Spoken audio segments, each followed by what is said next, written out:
We're here at Twin Parks, and this is hole 1, par 4, 640 feet, OB all to the right. Yeah, this is a classic risk-reward hole. You can pretty much launch a righty backhand off the tee with pretty freely and find the landing zone there. And then, you know, depending on where you land there, you're either going to go the risk-reward route, which is another righty hyzer to the green, about a 10-meter circle really with the OB around 3/4 of it, or you can play up safe and play for your par up the gut. It's Jeremy Koling playing Wysocki. Hey guys, we got a lot of cameras out there and stuff. If anything's in your way, let us know. We'll make it move, okay? So good luck. Y'all are live to play. Thanks, Vinny. Let's give everybody a Vinny round of applause. Vinny. Morning. Good luck, gentlemen.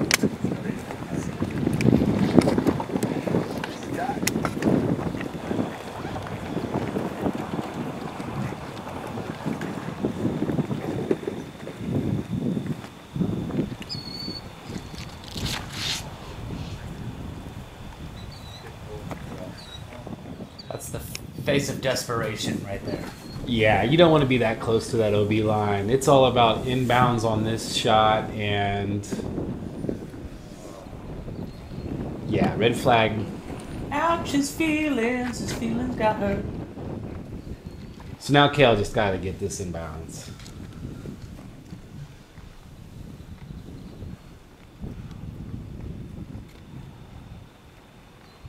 Yeah, he's just going to play this more safe than power. Yeah, safety first for sure. Just got to beat that cedar in the middle of the fairway. And he catches just an edge of it, but should be fine.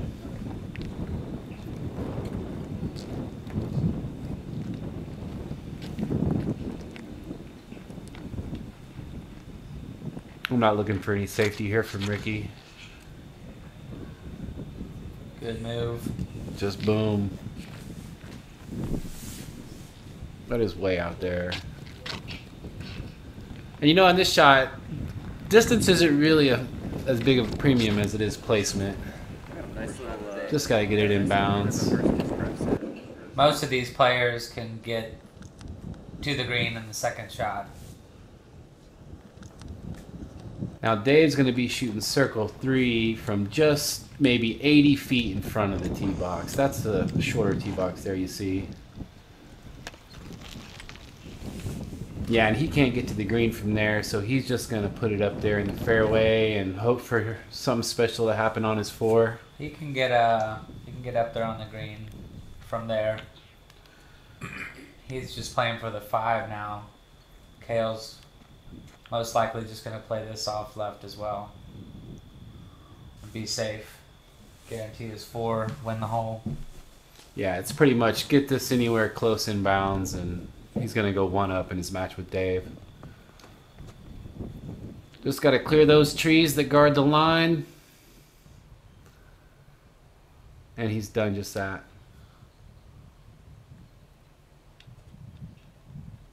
Smart golf, smart match play.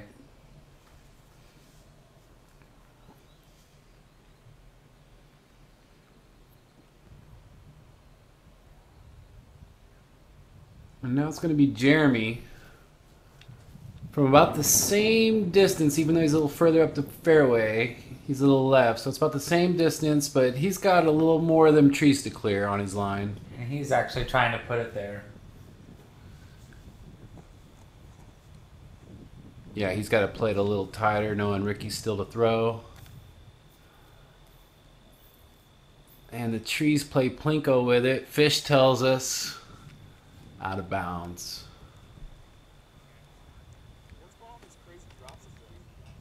That is a really big shot. I can't make that shot.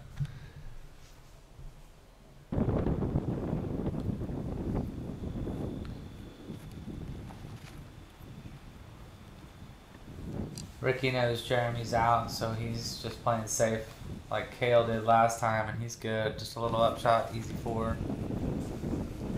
Now Dave just trying for a miracle 4. Might as well take it. Try to throw it in.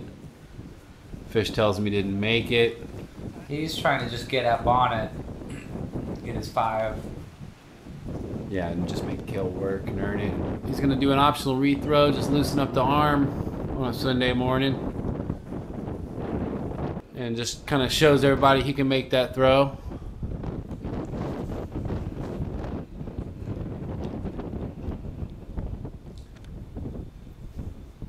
Jeremy for his 4. Safe. But yeah, Ricky puts it under, and that's it. Cale and Ricky win the first hole. This is hole 2 at the Park Crown, 255 feet, the Honey Pot. Yes, this is not a make or break, but you're going to see most of the pros going the flick or backhand Annie. But you will also see a lot of people taking the spike hyzer route, mainly because they all know that they can make that hyzer and guarantee themselves a putt. If you're off a little bit on the flick or the backhand and you hit early, you have an 80-foot shot, which is something that most of them don't make all the time. And you'll also see a lot of people playing it up high and over, a lot of the power players. And this is really one of the very few 2-shot possible holes on the entire front 9. There's not a lot of 2-shot deuces on this course. So Cale Leviska and Ricky Wysocki go up 1 hole each after 1 hole of play when their opponents both find out of bounds on the first hole. Yep, Dave barely missed that OB on the drive. Yeah, And Jeremy barely put the tree. Looked safe and was OB. It's a tough break for both of them. Bill Leonard.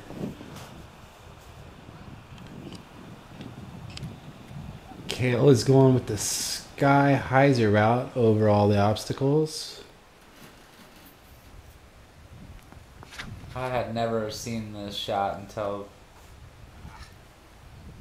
the Players Cup. A little exasperated expectorate. And that's going to be about 80 feet short.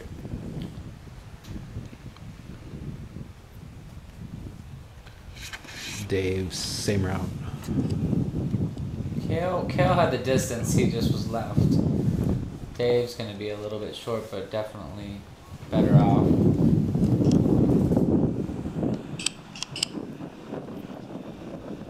Now I'm looking for a couple of flicks from these two.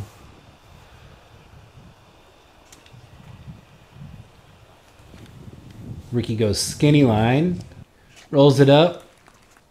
Nice. Very nice.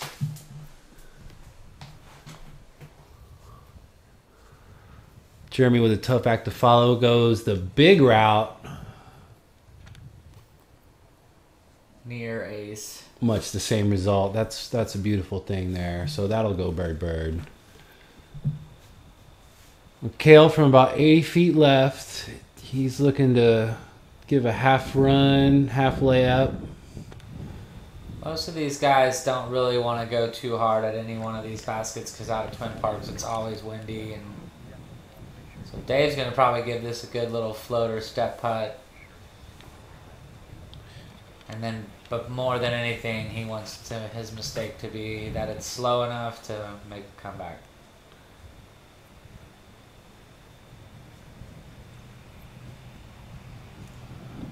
Ooh, it looks like he tugged it a little bit. So, hole number 2 is going to go all square on that hole with 2s for Ricky and Jeremy. And it looks like Cale and Dave are going to go all square with their pars. Yeah, that's 2 pickups. We're here at hole 3, Park Crown. It is a par 4, 717 feet, and it is called cross country.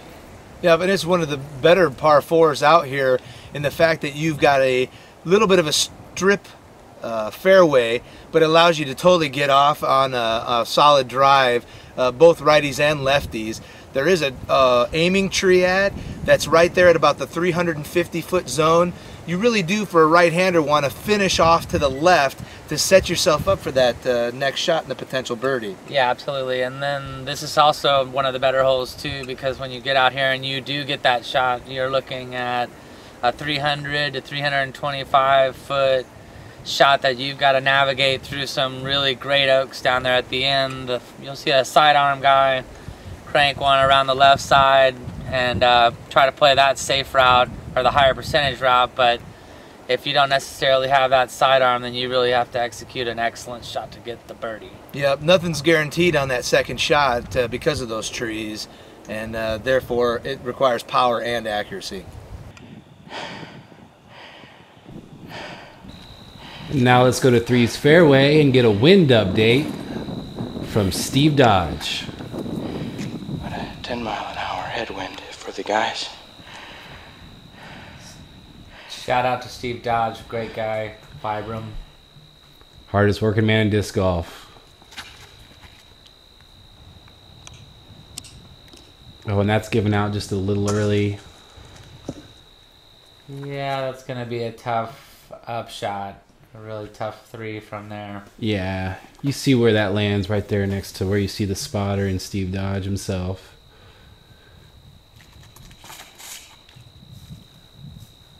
Dave is, I believe, throwing an Eco Destroyer.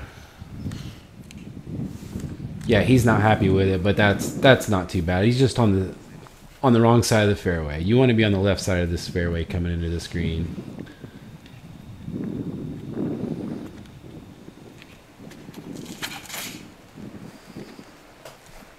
What it was like to be a child, 18 years old and throwing 500 plus. Wow. Ricky Wysocki puts a cannon out there. Jeremy tries to match. He runs right up on it and hits that same tree Cale took a piece of. Had a good heat on it. Yeah, that had a lot left to do before it hit that tree. But he's got plenty of arm to get to the screen from there. It just does not give out in time, and the long grass is not going to let that go to the hole. Yeah, he's still really far, like 350, 370 from the hole. And that flick, he was really just trying to put a number on it and dropped it. Mollies. So now Cale, he's got a little bit of bother with this tree right in front of him that he's under. It's guarding his ceiling. He's got the live oaks guarding the basket that also have a ceiling on it, and the land slopes downwards. Tight window. And that, and there's an actual rough here at Twin Parks. Part of the grass that's 1.5 feet to sometimes 3 feet up. That's just enough to mess you up on your footing or irritate you, give you cause to think about something else. Well, Dave looks like he's thinking about another disc. Back to the Birdman for a new one. And as you can see, yeah, this is the tougher line. It's a little bit more guarded into this. Higher than he wants. But it fights through. Gets the love. Fights through, and that's going to be a putt. It'll be a good putt. That's the kind of putt most of us like to take. A little bit of a tail, a little bit of a ride. You just got to let it go and let the wind carry it. Well, we're still walking to Ricky's drive. Still walking. Still walking. Still walking. And we're here. Just a little basic standstill flick approach for this guy. He eats these for lunch. Still a really touch shot, no matter what. All of these putts are tough putts. Heavy chains, wind. And this pressure.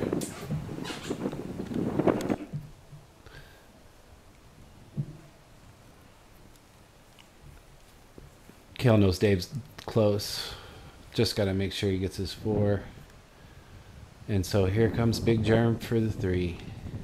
Stoic as he stands in the reeds of the wind blowing. Looks like a new logo, maybe.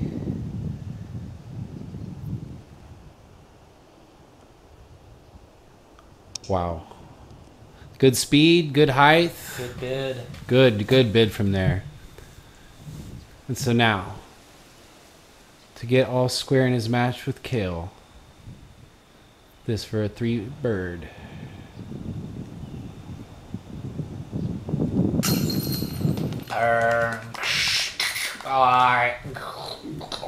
I am Borg. Borg throw disc into metal.